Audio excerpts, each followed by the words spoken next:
السلام علیکم ورحمۃ اللہ وبرکاتہ۔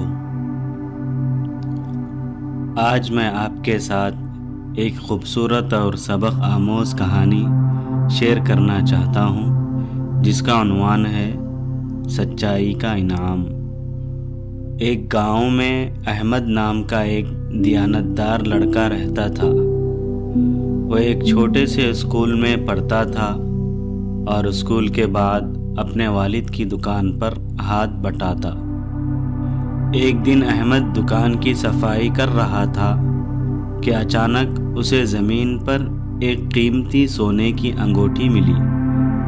وہ فوراً اپنے والد کے پاس دوڑا اور کہا، ابا جی، یہ انگوٹھی شاید کسی گاہک کی گری ہوئی ہے، ہمیں اسے واپس کرنا چاہیے۔ احمد کے والد اس کی ایمانداری سے بہت خوش ہوئے۔ انہوں نے اعلان کروایا کہ جس کسی کی انگوٹھی گم ہوئی ہے وہ آ کر اپنی نشانی بتا کر لے جائے۔ اگلے دن ایک بزرگ دکان پر آئے۔ انہوں نے انگوٹھی کی مکمل پہچان بتائی اور وہ انگوٹھی واپس لے گئے۔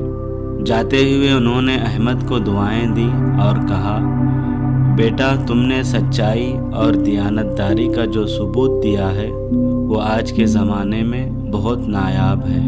پھر انہوں نے احمد کو انعام میں ایک نئی کتاب دی، کیونکہ احمد کو پڑھنے کا بہت شوق تھا۔ یہ کہانی ہمیں سکھاتی ہے کہ سچائی اور دیانتداری ہمیشہ ہمیں عزت، دعائیں اور اندرونی سکون عطا کرتی ہیں۔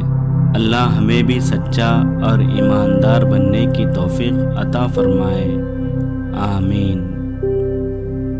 اگر آپ کو یہ کہانی پسند آئی ہو تو اسے ضرور آگے شیئر کریں تاکہ دوسرے بھی اس سے سبق حاصل کریں۔